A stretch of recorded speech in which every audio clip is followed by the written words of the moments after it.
Hi, my name is Tomas Oliva, the Mayor Pro Tem for the City of El Centro, and this video is the City of El Centro and our educational stakeholders coming together to update you all, especially our parents, on the reopening process of our schools. We have the County Office of Education, representatives from the McCabe School District, and representatives from the Elementary School District, as well as our healthcare partners. Please enjoy. Up to this point, 5 provider agencies are now live with MyTurn. It includes 1 hospital, 2 pharmacies, the Optum Serve site, and public health. There are other providers in our community that are engaging with the MyTurn onboarding folks, and they should be on board pretty soon. And we have at least, like I said, 3 provider agencies doing pop-up mobile clinics throughout our county. And all of us are vaccinating 65 and older, 16 to 64 with certain conditions and disabilities, and everyone within the sectors. So that was a recent change. March 8th, we started shifting and going into that direction. Community, there's information about where you can find vaccine through the Public Health Department's website. It's divvied up by city. You click on any city and it'll list out who's providing vaccine in that area. Vaccine page from the state, covid19.ca.gov, also excellent source for information, data, where you can find vaccines. There's a link there too. Here is the page to MyTurn, where you can register and check your eligibility. And Vaccine Finder, that's another source where you can find out where vaccine may be available in your area. And that's all I have for you. Thank you so much. Thank you, Jeanette. I really do appreciate that. And certainly, let me remind the public, should you have a question for any one of our presenters, please feel free to either put down a comment on our Facebook page, chat. We will be submitting those questions to our panelists and give them some time to respond, send it back, and we will be posting those answers at the city's website. So next, we're going to shift over to the educational section of this meeting. And so if I may, Dr. Todd Fennell, Superintendent of the Imperial County Office of Education. Dr. Fennell, the floor is yours. All right, thank you. Well, you can tell that Jeanette has given this presentation many, many times, right? It's almost, it just seems like it just comes out so easy now. So first of all, thanks to the city for hosting the conversation. You know, this is an important conversation. It's important that we stay in step and stay coordinated.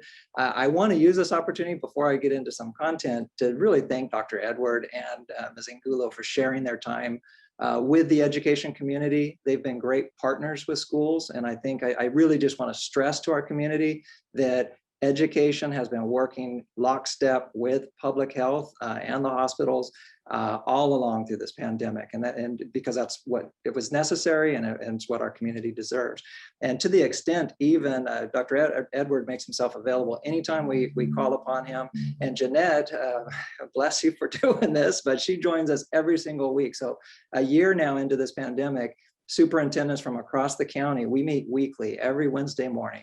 And about the time when the first surge hit Imperial County, that's when public health began to join our meetings, because we felt it's so important. Things were moving so quickly and information was changing so rapidly that you know, we just needed to be informed. And Jeanette and her team has just made the commitment to work that closely with us each and every week. So thank you. And I want to also introduce, I know he doesn't need an introduction to the city of El Centro, because Alvaro Ramirez is our lead coordinator, and he's our liaison with public health. And so Alvaro is there. I want to thank the city for sharing Alvaro with education, because he has played, you know, little did we know, you know, we had a role outlined for him when he moved over to education. And little did we know that his role was going to be so important for all of us, being able to kind of bridge, you know, emergency services, healthcare, you know, all of the different services with education. So thanks, Alvaro. He's here in case any technical questions come up. He can jump in as well. So I do want to say that today marks unfortunately the anniversary of us in Imperial County closing our school facilities, right? And really at that point we had to pivot. We had to pivot to pretty much an all-in distance learning model. And I just, you know, while that's easy to say, you know, folks that understand education, if you digest that and kind of parse it a little bit, you quickly realize that what a task that is. We called upon each and every person in the education sector to really give it their absolute all to make this work for our schools. And so on behalf of everybody, I do need to say thank you to the teachers, to the staff, administrators, school board members, you know, and also to the students and the parents, because this has been, quite frankly, a Herculean effort to try to make the best of a very difficult circumstance. And we're not alone. I mean, this is what people up and down the state and across the nation have faced.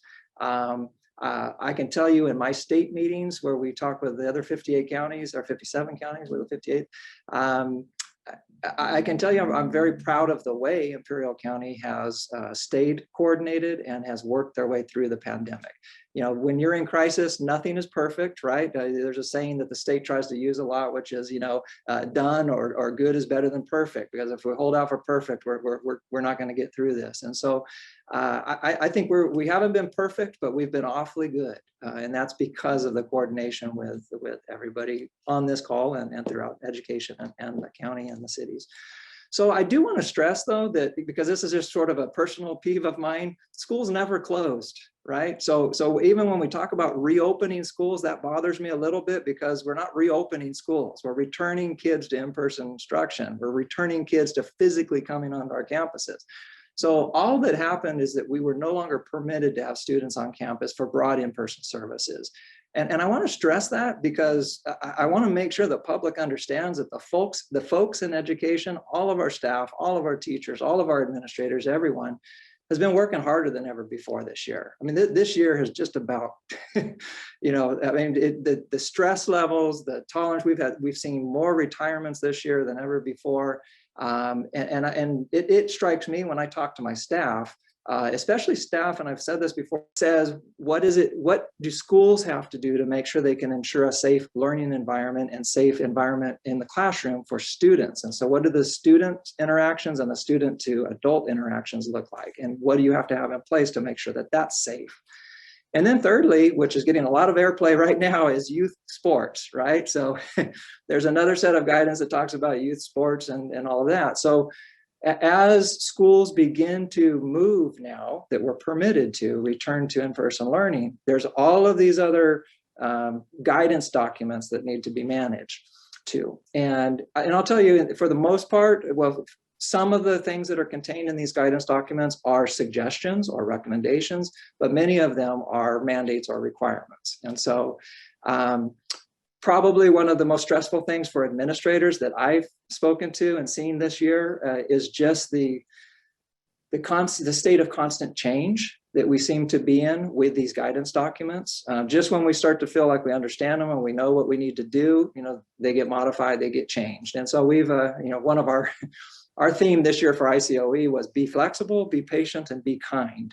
And I think we chose the right theme this year, because all three of those things have been extremely important to get through this year. And so I just want to, the reason I lay that out for you is because there are 3 sets of guidance documents, and because we have 16 independent school districts in Imperial County, you're likely to see 16 variations of what it means to come back to in-person learning. And that's because in order to be compliant with these guidance documents, each school district is unique. And they're unique in a lot of different ways, but for example, they're unique in their facilities. And so if there's physical distancing requirements that have to be adhered to, some schools have larger classrooms than others. They may be able to accommodate more students. Some larger schools may have to be on an alternate day schedule in order to not have more than the allowable numbers of students on campus at any given time. But then you may see a small school like Magnolia or Mulberry up in the North End, where because of their facilities and their numbers of students, they're able to kind of be more like pre-COVID in terms of just bringing students back to campus. And so I just want to stress with the public and with you all that it will be unique to the school and the school district of what that return to in-person learning plan looks like. Because it's not just facilities, it's also resources, what teaching staff, what support staff, what other resources do they have, as well as their stakeholders. The reason we have 16 independent school districts is we have independent communities. We have communities of, you know, parents, we have communities of business leaders and business communities. We have, you know, even in our staff, right? So that all of these things that the stakeholders involved in every single school district are going to have different expectations, different desires, different priorities for what their local school district should be doing to serve them. And I'll just speak just very briefly about, again, all schools have been providing limited in-person services through this. So I don't want to also leave folks thinking that schools have just been doing distance learning and then now they're starting to move to in-person. All throughout the pandemic, schools have been working very hard across the county to identify those students that are in most need. The students that are struggling the most, maybe distance learning isn't working for a variety of reasons. Maybe they have special needs that need to be accommodated. And so whether that's individual or small group instruction or support services, those have been going on in every one of our districts. And even those look somewhat unique by district because again, they're responding to their immediate community and what those community needs are. So ICOE, I have to kind of talk about our own schools because a lot of people don't realize that Imperial County Office of Education actually has student program. We have our own schools as well. So we actually are a school district as well. And so, for example, we operate 23 preschool facilities throughout the county. I'm happy to say that all of 23 of our preschool facilities are open for in-person instruction. So our preschoolers, if the parents choose to send them in person, they have the option to do that. We have a lot of parents that still want to keep their little young preschoolers at home and do distance learning. That's fine too. We support both. We also operate alternative education and special education programs, and both of those programs have been serving students more in the small group cohort model, but we're moving towards an April 12th opening date for those programs as well. So with that, and I'm sure there may be questions later on, but I'm going to go ahead and hand it off to my colleagues who can share their plans for returning students to campus in their local districts. So thank you. Thank you, Dr. Fennell. Really appreciate the update. Now we'll go ahead and invite Mr. Eddie Hernandez, the board president of the El Centro Elementary School District, and Mr. John Ledoux, the superintendent. Gentlemen. All right, well, good evening, and I want to thank you, Mr. Oliva, for inviting us here today. I am here with our board president, Mr. Eddie Hernandez, and this is a challenging time for school districts in many ways, and our school boards have been tasked with very, very important decisions concerning their community. One thing I want to emphasize, I thank Todd for saying most of the things I wanted to say tonight, because we are unified in that way. We have a common mission in what we're doing, and so his comments do resonate with all the school districts in the county. One thing we always need to remember is that the school district is a very large portion and part of the community we live in, and we take that responsibility very seriously. The school district in March was given the option once we closed to continue feeding our students. We chose to do that, and we actually went beyond what our expectations, even our own expectations were, because our staff was so eager to work with our community. This week, we served our 1.6 millionth meal to the community of El Centro. We are serving thousands of meals every week through our community feeding program, and that's run by school district personnel. We, as a community, we've also been hit very hard by the virus in our community, and that does impact the plans we have for our school district and the way we operate. In any typical year, El Centro School District employs up to 1,000 individuals. Currently, we have a staff of 700 that are working currently, and of that 700, we've had about 100 test positive for COVID and have very serious implications for some of them. We've lost a lot of family members. We haven't lost employees, but our employees have lost many family members. And we've had hundreds of our employees in quarantine. In fact, at one point we were hit so hard we had to suspend our food program and send the whole staff home for a few days so that we could recover from that. So we are part of the community. We take it very seriously. Everything we're doing is centered on student safety and staff safety right now as we get ready to reopen our facilities. Dr. Fennell mentioned that we do have school going on right now, and that is true. We're educating our most special students, and they're in small cohorts at schools around our district, and they are meeting on a regular basis to serve their particular needs. I will tell you, as Dr. Fennell did, is our teachers are working harder than ever. This is a very challenging time for employees to do a big shift in their daily routine. We've had teachers that have started teaching with us this year for their very first year of teaching. We've had teachers that have been with us for 45 years. and it's a challenge for all of them. None of us were taught to teach through a pandemic. It's kind of learn as you go. How do we adapt to this?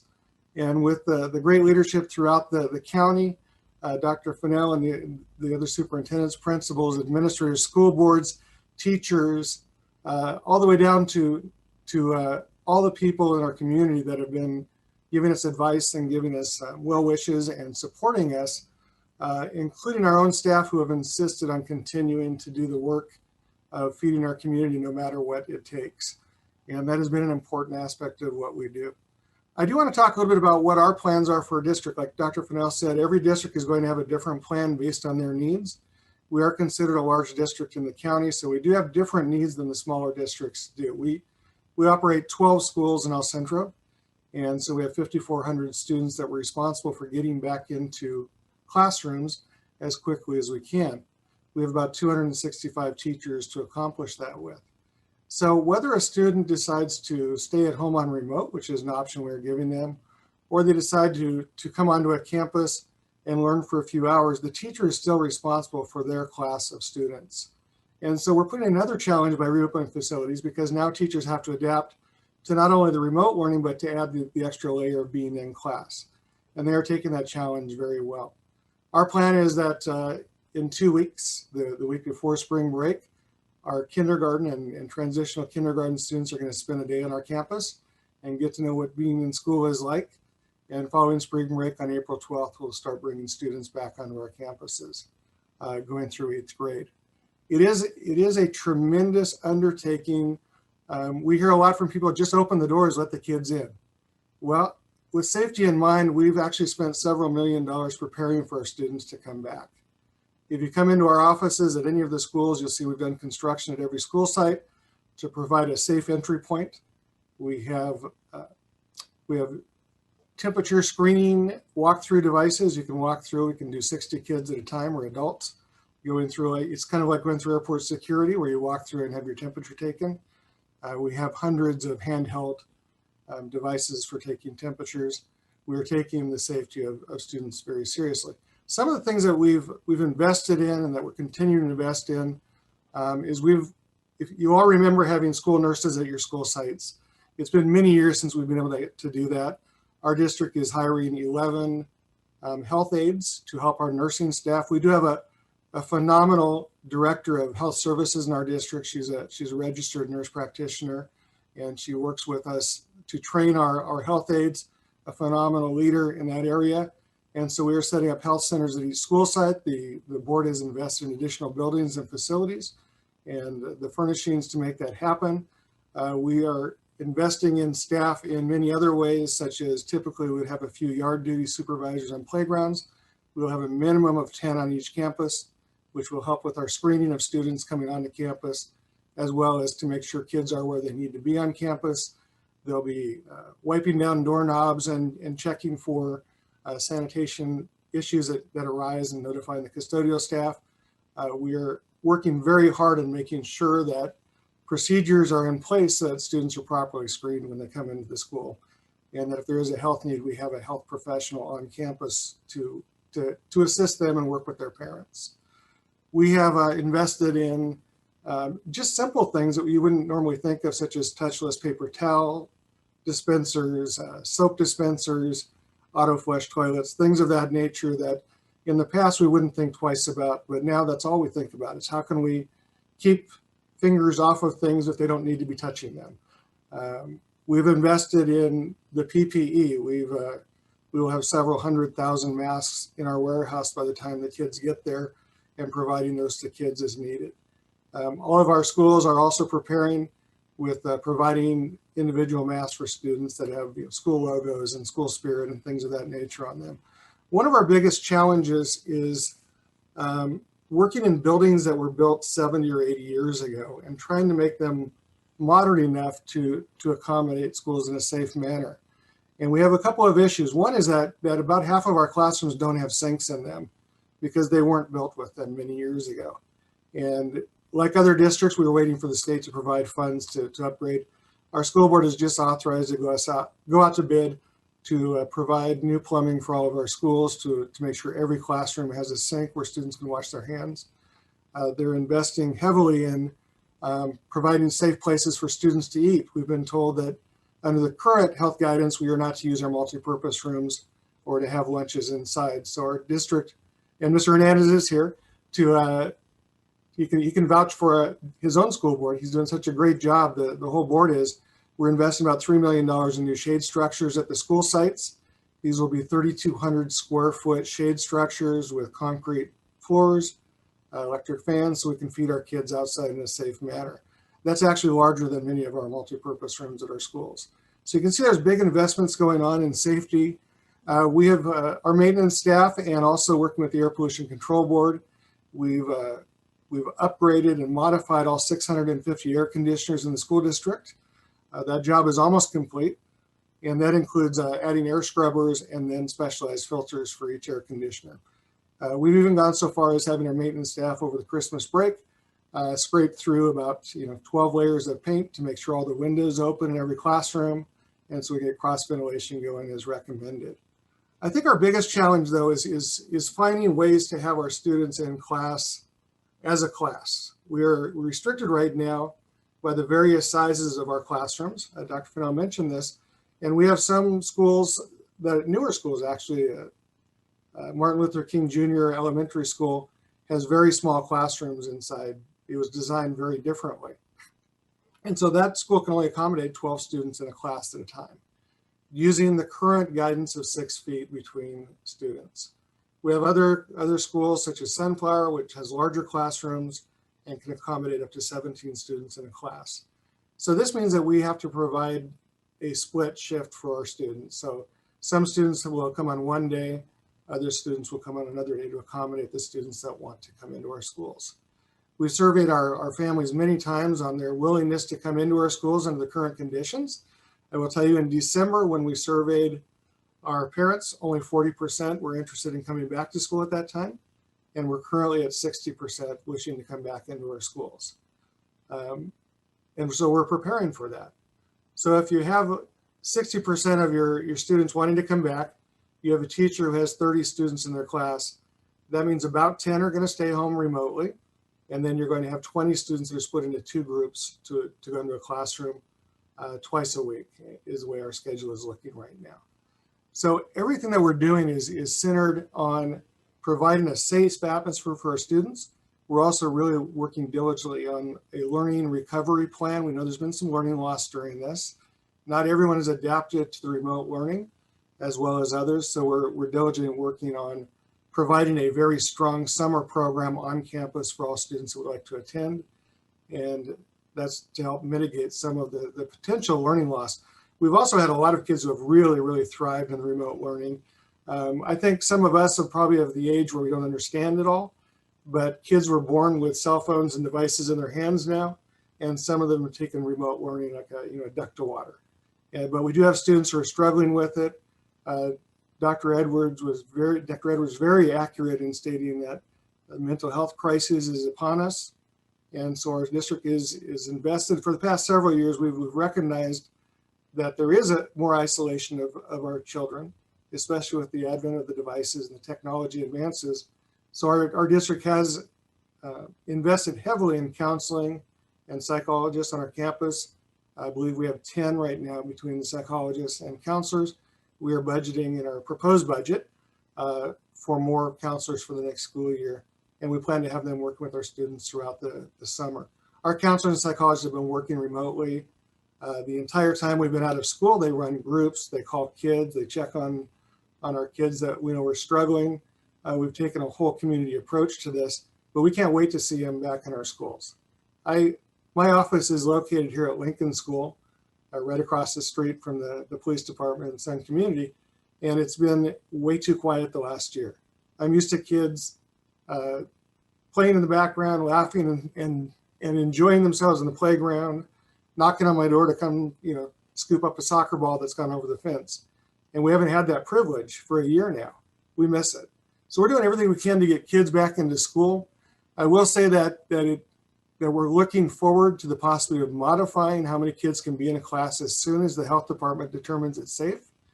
We do know other counties have reduced or allowed us, and we know that we can actually go to 4 feet under the guidance right now between students. We're choosing not to do that. We want the safest possibility. We did hear today in one of our superintendent meetings statewide that there is a county that is allowing, because they've moved to the orange tier, they're allowing schools to use 3 feet in distancing. So I think we're moving closer and closer to getting back to what we refer to as normal. I don't think school will ever be the same, because I think one of the benefits of this is that we've learned to use technology in ways we never have. We've slowly been moving towards what we're doing now over the many years, and we've been thrust into it now. So I think our educators have found many new ways to provide a great education through this process. And so I think we're going to see a lot of blended learning in the future. But right now we are focusing on getting our kids back to school. And Mr. Hernandez, I'm sure you have something to add. I didn't mean to take up all of our time, but if you'd like to add to what the school board is doing and what the district's doing for kids. No, thank you, Mr. Ledoux. No, we're doing everything we can. Our main point is keeping our kids safe when entering our school, and of course our teachers and our staff that are there. So our district office, Mr. Ledoux and his team are making a very good job in making sure that this is happening. I mean, they did a good job with distance learning. It came up upon us so quickly that teachers had to kind of revert to whatever they were going to do in distance learning and learn many new things. And they really were able to do that successfully. So I want to thank everybody in our district and Mr. Ledoux for handling that. So there are some challenges, but you know what, with anything, there's always going to be challenges and changes. So I just hope everybody just, social distance, wear your mask, do whatever you need to do, vaccinate, get a vaccine. So thank you, Mr. Ledoux, and thank you for everybody being here today. Thank you again very much, gentlemen. Mr. Ledoux, Board President Hernandez, thank you very much for that presentation on behalf of the El Centro Elementary School District. So now we're going to go ahead and switch over to Mrs. Judy Tagg, Board President for the McCabe School District, who's also joined by Mrs. Doobie, who's the Superintendent. Yes, good evening. Good evening, everybody. Thank you for inviting McCabe to take part in today's event. We'll be very brief in our presentation because as Mr. Ledoux said, everything resonates with us too. At a smaller scale, McCabe is a single school district. We service K-8. We have an enrollment of about 1,300 students, and we employ about 150 employees. So kind of gives you a little frame of reference for the two districts that are here tonight, but same things that Mr. Ledoux talked about have happened at McCabe. For tonight, I think I was searching as I was checking things off of my talking points also for something that I could also add to that conversation. And I would like to recognize and thank one of the very important network services that we have for all of the county schools through our IDTA and our Border Link project through ICOE, because one of the greatest challenges for McCabe as we entered into distance learning absolutely was the connectivity. McCabe is a rural school district and our boundaries go all the way out to Mount Signal and the towers are not there. So connectivity was absolutely a big issue, as well as devices. We're not a one-to-one school. The demographics for our campus really had us at a loss for devices for our students. We relied very heavily on our families to provide the devices for their students to access our distance learning program. And of course, the challenge of supply and demand. That once we wanted to order devices, the backlog on those, we're still waiting on some of the orders to come through. So we also wanted to take a moment to talk about this fork in the road that our families are facing right now as we begin the in-person, and some of our families are going to remain in the distance learning while others are going to come back onto our campus for in-person instruction. And it seems like there will be a little bit of a divide within our own community. And one of the points that we'd like to leave with our community today is that the rigor, the quality of instruction, whether you choose one program or the other, is going to be the same. We're very committed to keep very strong and rigorous programs. So there isn't a better choice The choice is really what's best for each of our families. And with all due respect to our families, we're here for you. And we're going to continue to support you and make sure that whether it's academics, whether it's interventions or enrichment, we know that we have office hours for virtually or in person that we're offering to our families. And one of the points that we'd like to share with you today, I'm going to let Mrs. Tagg take a couple of minutes to talk about how we came into our in-person instruction. And just as Ms. Angulo used a few photos to give you the picture of the public health and vaccine update, we have a few pictures to share with you today of our first day of in-person instruction. So Mrs. Tagg, if you'll kind of guide us in, and then if I can have sharing rights, we'll pull up the presentation for you in just a second. Okay, thank you. Thank you, everybody. Thank you, City, for having us here. Can't believe that a year ago today, we're sitting here so excited. All the other stuff that Mr. Fennell talked about, Mr. Ledoux, Mrs. Dewey, the technicalities, the issues, you know, every school district's different. There's nobody's cookie cutter. And I'm so happy they brought, because those were some of my points, but you guys did it way more eloquently. I am so excited and so happy for any district. You know, you see other people in other schools on social media posting pictures of their kids, and it's like, because it's just so exciting. But we were able to bring our kindergartners back this week on Monday. The majority of them chose, after our student survey, to be on campus. Every single one of our kinder teachers wanted to be there with their kiddos, and they are. Today's number 3, and it's just going great. I can't say enough about our admin team. They've worked hours, as of every school district in our county, across the state, 14, 16 hours. They're just amazing. Mr. Lopez had to come up with, changed the drop-off plan on a pivot to make it be much more workable. Our parents buying in, you know, because anybody, Mr. Ledoux knows this, traffic is an issue for every school district, drop in, pick up. I'm just so excited to say that. We plan on onboarding our TKN1 on March 29th, which is the week before spring break. That is a 4-day week, and we know that, but you know, we felt strongly that those kiddos, even if they're on campus 4 days, that's 4 days to see their teacher and see their friends. Then we are planning to onboard 2nd and 3rd on April 12th. And all those are, you know, parent surveys are going out as we speak on those other classes to run the numbers on how many will be in. Our staff is amazing. Like I said, they're on board. They want to see their students. Then we'll take it from there. After that, we'll have an April board meeting that first week of April. And, you know, that's when we run into McCabe with the physicality of classrooms, desks in classrooms and size. But for right now, that's our plan. And I'm so happy and so proud of everybody from top to bottom on our school district, our board.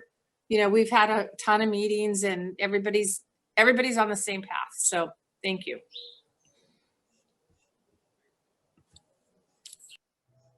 Okay, let's take a look. Just want to make sure that you have those right in front of you, able to see our presentation. This is from last night. We had a special board meeting last night. Pictures of our first day kindergarten reopening on Monday. This is our kindergarten team. These are out on the front line for us, leading the way for how to bring students back for in-person. Sherry Udall, Linda Camp, Gina Encinas, Amanda Christensen, Linda Estrada, Tiffany Galaviz, an amazing kindergarten team that has transitioned from distance learning to in-person. For McCabe, we have 120 kindergarten students within these 6 teachers, and the majority of our students opted for in-person instruction. We have a small number. This is arrival on the very first day. So the card line, this is Mr. Lopez, our principal. Each of the teachers has some bleachers, and the students come, they get right out, hop onto their bleacher, and that preserves the cohort. So each stable group is kept from intermingling with the other classes.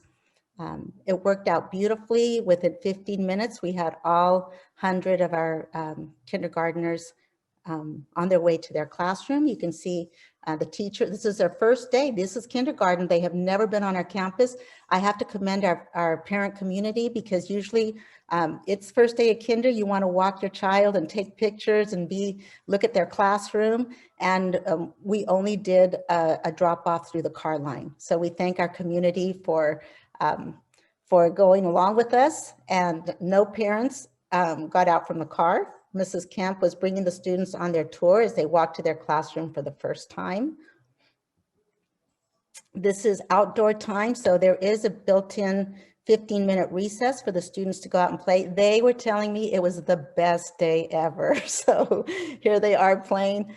We have a large campus, so each classroom has their staggered time where their group is the only one out on the playground. And we'd have in the classrooms, we do have hand washing stations. We have the sinks in the restrooms, and then we have portable hand washing stations throughout our outdoor areas. Indoor time is a little peek at what the classroom looks like as we return to in-person instruction. You can see the desks are separated. Our desks are meant to seat 2 students. And by sitting one person on the outer edge and the other student on the other outer edge, we're able to put in close to a 6-foot distance between each of our students, front to back and side to side. Students had no problem at all keeping their masks on for the entire day. So 5-year-olds, here's some distance support. So we know that 5-year-olds are still getting that concept of space and awareness, self-awareness and awareness of others. So as they arrive and they get out of their car, they wait with their class. We've staged the waiting area with seats that are 6 feet apart. They went right to it like champions, like they'd been doing it 100 times. This was their first day. And then at the end of the day, the teacher brings the class out. And once again, they're staged 6 feet apart in the waiting area. And then as their parents arrive, they're loaded into the cars. We did have all of our parents with a sign in their windshield of the teacher's name and the student's name. So that made it very easy with a bullhorn to call the student. And we had the 100 students cleared, but within about 10 minutes yesterday. Throughout our campus, we also have markers. So you'll see this is a little outdoor classroom area for our student at the end of recess. The teacher was calling out, okay, circle time. Put your feet on a circle, and the kids just went right to the distanced area. So this is building their, helping them adapt to life on our campus. Oh, there we go. I'll stop right there because the rest we had some other slides from our board meeting last night, but that's just a peek into the best day ever, according to a 5-year-old.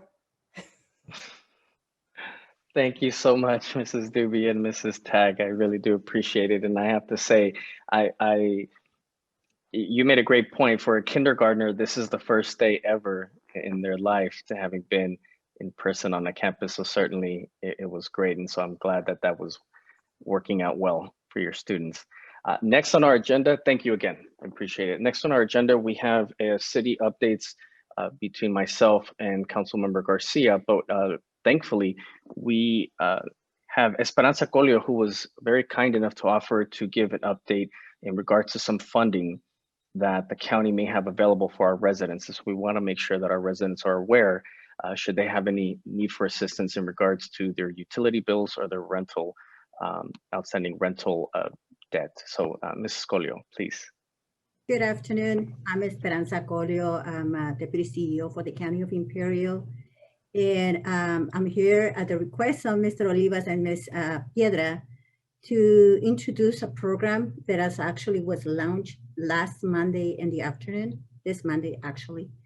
And this is a program that is intended to assist residents in Imperial County, low-income residents that have been impacted by COVID-19 to pay with delinquent rents. And we know that there are so many families that have lost their jobs or they have partially lost their jobs, reduced hours of work. and they're really struggling to pay the rent. So our goal is to give you more or less an update of the funding that is available. And I'm gonna go, I only did 6 slides, so don't worry, I'm not gonna keep you that long, but I hope that my presentation makes some sense, and also it's an invitation for you to spread the word with the community, because we have allocated $13 million. So we wanna spend all that funding in Imperial County. So if you can allow me to have some shares capabilities, please, so that way I can have the presentation.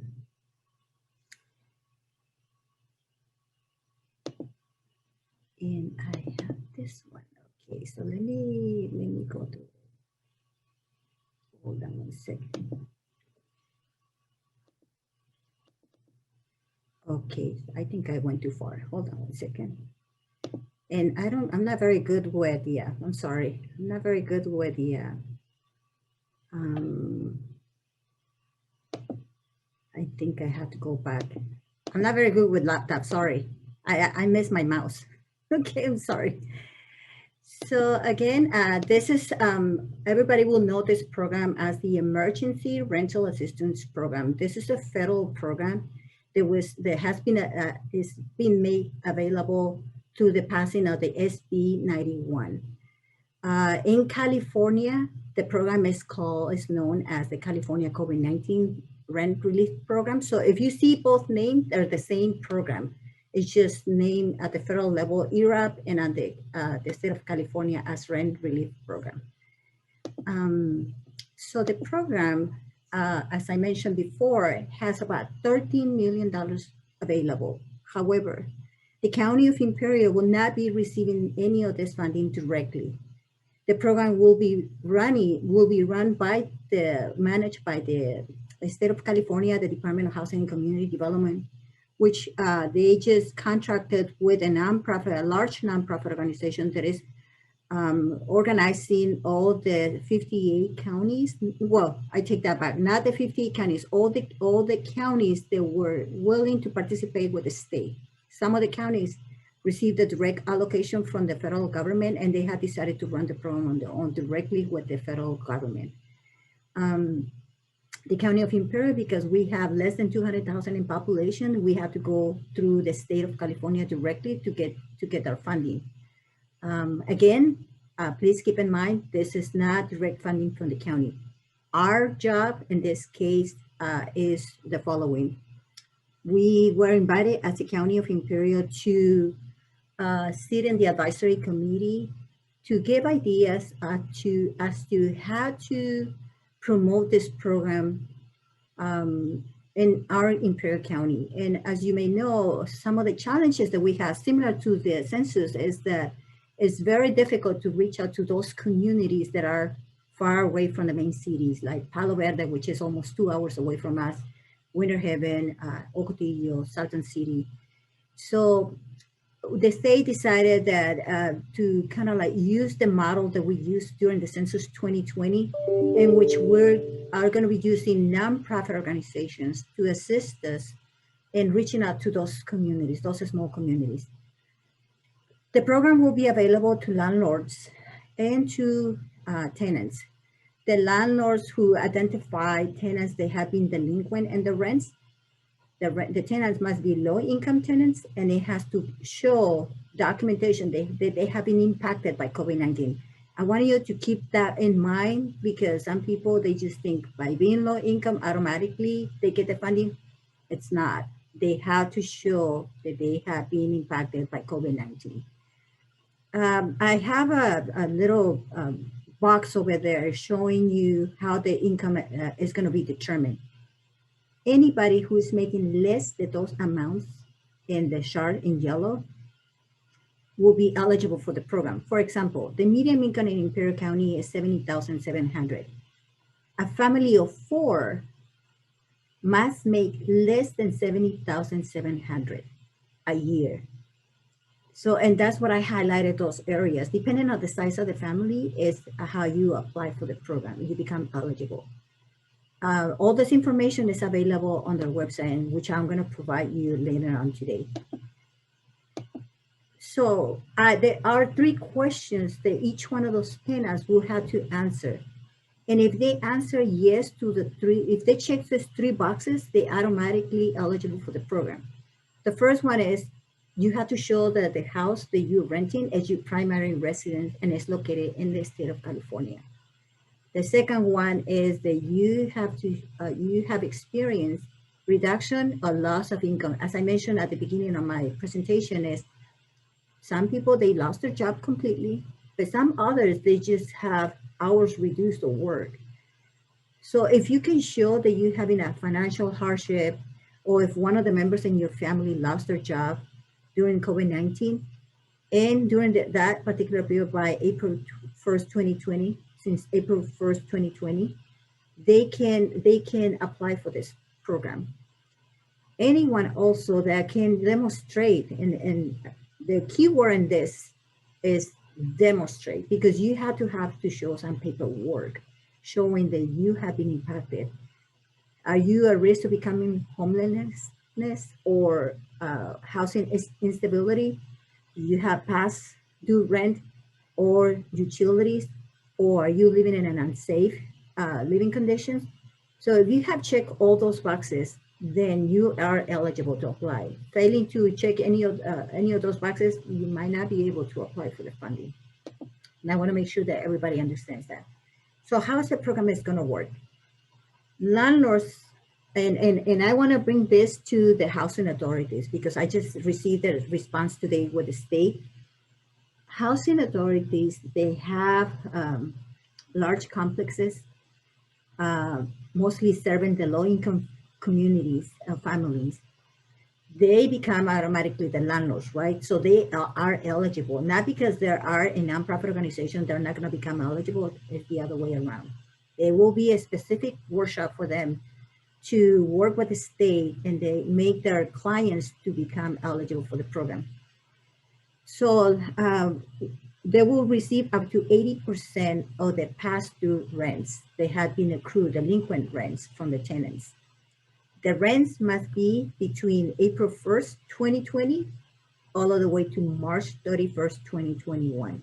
Only the rents that are delinquent and during that period will be eligible for this program. However, the landlords, to be eligible to receive 80% of the unpaid rents, they will have to agree to waive the 20% unpaid rent. So there's a portion that they will have to give up. And I hope that they are willing to work with us, because most likely they're not going to get paid back all those accrued rents that they have in their books. Eligible renters also can choose, can participate in the program. They can fill out the application, and the website has a place for landlords and a place for eligible renters to submit the application. There will be instances though in which the landlords may choose not to participate in the program. So what happens in that case? Then the tenants can apply for up to 25% of unpaid rents, accrued rents, delinquent rents. They also are from April 1st, 2020 to March 31st, 2021. Unfortunately, there's a small portion considering the fact that they might own 100% of the rents, but something is something. That's the way I see it. And this is in the cases when a landlord refuses a direct payment. In the first case, when landlords get reimbursed, the payment will be directly to them. In the second case, the eligible renters, in which the landlord decides not to participate in the program, the renters get the payment directly. As you can see, if the landlord refuses direct payment, the 25% can be paid to the renter to pay the missed rents. Now, eligible renters can also receive assistance for future rent. So once that they cover this period, the delinquent period that ends on March 31st, 2021, the program would allow, and this is new, the program would allow to those residents to continue receiving some sort of assistance up to 25% of the monthly rent. So in the case of someone paying $1,000 rent, they will be able to receive $250 rent assistance every month for up to 12 months. And they will also be able to receive assistance for utility bills. And the utility bills, we're still working on the guidelines. But I don't see that to be a problem. I think that's easier than the rent assistance because the rent assistance requires to have a willing landlord to participate in the program. How is this gonna work? Like I mentioned before, the county will not receive any funding directly. Our job, to put it that way, we were invited to the advisory committee, is to encourage nonprofit organizations in cities and special districts to spread the word and to work with a nonprofit organization and ideas and ways to reach out to our communities. For those who have participated in the census, as you may recall, we had to become very creative about reaching our community because due to COVID-19, we had to stop our kiosks with information. We had to stop the canvassing for a while. And so what we began doing is to do caravans and to make phone calls and to walk in the community distributing flyers. And there was a point in which we actually have contacted the US Census in which we had the tables with the tablets so they can complete their census. We try to be creative as much as possible, and it actually worked. Currently, we have this 8 nonprofit organizations. They already submitted the application to participate in the outreach plan that they are developing. The plan is a living document. It might change through time depending on how we're going to have also like a tool to show us how we are performing in terms of the funding that we have available and how the community is responding to our activities. So that's very useful because it gives us an idea of whether or not something that we're doing is actually working for the community. The local nonprofit organizations might be, although 8 submitted the application and 2 more are submitting the application as well, it doesn't mean that all of them are going to be selected. There are 3 tiers of activities. One of them, which is the one that I'm really looking forward to work with the communities, is the technical assistance, in which they will discuss with the tenants and the landlords where to go. They will guide them through the process and answer specific questions that they might have. That will be the technical assistance, similar to what we did in the census. So where to apply? I sent an invitation yesterday to all the cities and the special districts with information flyers. They have this website as well as the phone number so everybody can apply. The program is available beginning Monday in the afternoon around 5 o'clock. It became available. And so everybody who has questions or wondering about whether or not they're eligible, they can go into the website. The website is very good because it has all the checklist of all the items that the tenants or the landlords or the tenants have to have available in order to apply for the program. And the application is available as well. So with that, I don't know if you have any questions regarding, let me see if I can, how do I close this? I'm sorry.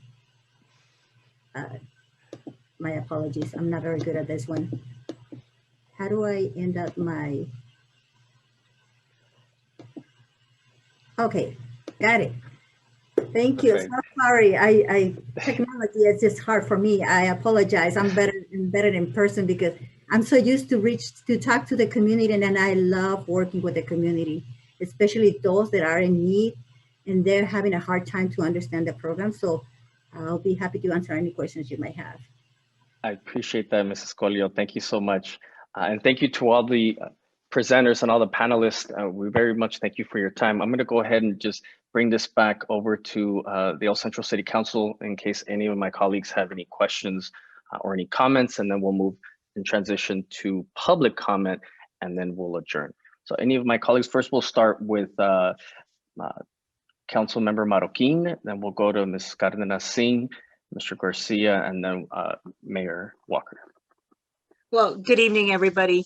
I just want to amend ECRMC for the great job that they've done throughout this pandemic. I know it's probably been extremely stressful on Dr. Edward, and all of the resources that he brought into this community is amazing, because especially the monoclonal antibody unit that he had out there was, something that other communities were not privileged to have. So I just want to thank Dr. Edward for all the hard work that he's done throughout this period of time. And Imperial County Public Health Department, I just want to also thank you for such an organized clinic, a vaccination clinic out at IBC. I am scheduled to receive my second dose because I'm in education, and even though I'm not a teacher, but I'm one of the administrators, but I just have to say that you guys have done an excellent job, and my sister who worked at the hospital was impressed, and so were we, because she was the one that took my mother out there to get vaccinated, and so I've experienced that as well. So I know that the supply of vaccine in our county was coming in just small intervals, but hopefully, by summertime, we'll have the majority of our population or our residents here in the county vaccinated. And so I'm already starting to see, the improvement. And it feels good to know that we have that peace of mind that vaccine is available to us, and people are really anxious, to get that. So I just wanted to say thank you to all of the school administrators for their participation in this town hall this evening. And as I was listening to Dr. Fennell, Mr. Ledoux, and to Mrs. Doobie, I was sitting here shaking my head because I can totally relate. I work at a private school, and unfortunately we don't have the resources that you do that come in from the state. So we're doing our best, and I'm happy to say that we've had students on campus, since actually preschoolers on campus all year long, and kindergartners on campus since February, and 2 cohort groups, and we're planning on bringing in a couple more grade levels towards the end of April, because we have, unlike the public schools, we have a 2-week Easter break. And so we're also giving our families time to quarantine, because we know our families and they like to travel even during this pandemic. So we just want to assure that our students are safe and come in returning to school. So again, thank you to everybody for all of their efforts, and because this has been a major undertaking, and it's just like, but I can see the light at the end of the tunnel. Thank you, and have a good evening, everyone.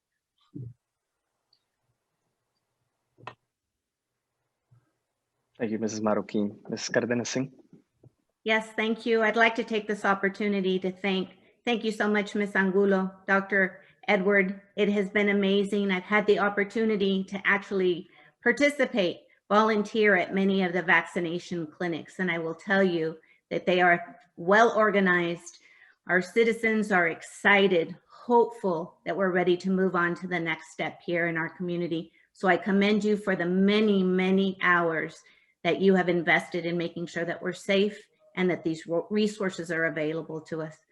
Dr. Fennell, thank you for being that champion in our community, for always being on the forefront, being transparent and open, and giving us the opportunity to always hear feedback on what's happening in our county.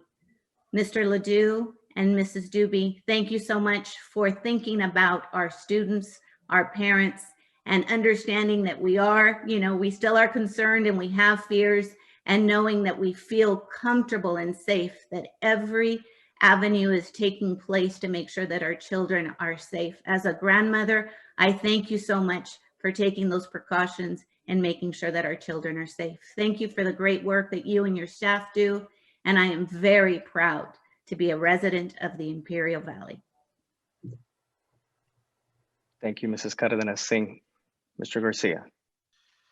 I just wanted to reiterate what my colleagues have said. I want to thank all the stakeholders. I think we got a lot of good information out today.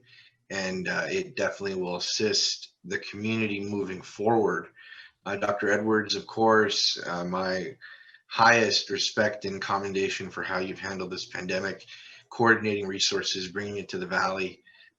Like was said earlier, you know, we have been privileged to have the opportunities to have certain amenities in order to help us fight this terrible pandemic. But getting all the information out there is the #1 priority for the city of El Centro, as well as I know it's shared by stakeholders in the county, education, as well as through the medical field, so that the information getting out to people, getting them vaccinated, maintaining social distancing and wearing masks is all going to be important in moving forward and transitioning hopefully to a better tomorrow. But I'd like to thank everybody for attending today and giving us a good roundtable of information where we have a solid picture of what we're going to be dealing with going forward. So again, thank you all for all your hard work, dedication in battling this pandemic. Thank you very much. Thank you, Mr. Garcia. Mayor Walker. So I think this past year has really demonstrated to all of us what we do best in the Valley, and that is to come together as a Valley and lift one another up. So I think that's kind of the silver lining of this incredible year that we have all survived together. It's brought out the best in all of us and has really demonstrated how we come together as a community. I'm going to say to the educators on this call, please be bold. Please be bold, because I will tell you that the education system is the absolute foundation for us to come back economically. And we talk about distance learning, but I will tell you, as a grandparent who has participated, I don't call it distance learning. I call it distracted instruction and remote learning. I just don't see that our children are benefiting in the way they need to be nurtured and lifted forward and instructed in this remote environment. And so please be bold in taking steps to get our children back on campus full-time with their teachers, with their compadres, right? Because we are suffering. Our children are suffering. I know there's going to be a disagreement about, you know, our children moving forward in terms of progressing with learning. Nothing takes the place of an extraordinary teacher in front of a classroom with students. And the younger the student, the more distracted they are when it comes to trying to be in front of that computer screen and move down that path of learning. So please, I'm asking all of you educators, be bold and get our students back on campus. With regard to the county programs, one of the things that I've heard is that, and I'm just repeating, so I want this to be a point of conversation. What I've heard is that perhaps in our community, there are residents who are not taking advantage of programs that they are perfectly eligible for because they're afraid that they're going to be plugged into a system and somehow, I'll just say it, somehow their status, or there will be more scrutiny. I want to be very transparent with these aid programs and let them know if you're eligible, it's not going to lead to some level of scrutiny that would otherwise jeopardize who you are.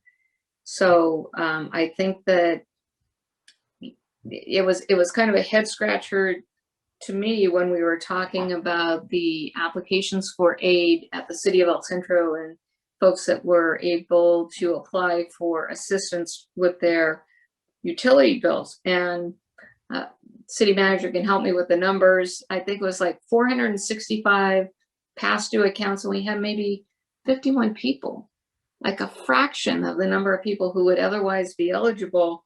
So I went out and I asked, I said, hey, why such a low level of participation? And they said, because they don't want to be plugged into the system. So I want to make sure that we convey the message. The funding is there, and we want you to be made whole with the dollars that are there. Public Health Department, Dr. Edward, you folks are our heroes. And when we get around to building our statue of heroes, your names will be front and center. You carry the gratitude of our community with you every day. And I hope that in these 18, 19-hour days that you are putting in, that you take at least a couple of seconds to recognize and appreciate what an extraordinary difference you make in our community. And I hope that brings you some level of joy. To all of the leaders on this call, I know you do not hear it often enough, but thank you. Thank you for all that you do and for making this community a better place to be. Respect all of you, just over the moon care for all of you. And so thank you for your service and keep up the great work. Thank you, Tomas. Thank you, Mayor Walker. I really do appreciate it. I will save my comments to the very end. I just want to make sure I open it up to any public comment. Any participant from the general public that may have a question for any of our panelists? The city clerk or city manager can tell me if we've received any questions ahead of time, or if they have We did not noticed. receive any, no. Okay. Well, certainly this will be played on social media, and so should a resident have a question, please feel free to put it in the comment box. Please feel free to reach out to the city manager's office, the city clerk's office, and we'll do our very best to get an answer to you. Ladies and gentlemen, my colleagues said it all. We're very thankful for everything that you do, for everything that you have done, and that you will do as the days unfold. We're all part of this community, and we're all trying to make sure that our students get back to schools, our adults are safe and getting back to work, and that at some point we can see ourselves back to what we remember to be normal. And so again, I can't thank you enough, but I do appreciate, we all appreciate you carving out some time into your schedule and providing some information for our residents. So with that, the task force will be adjourned. Thank you, everyone. Have a great evening.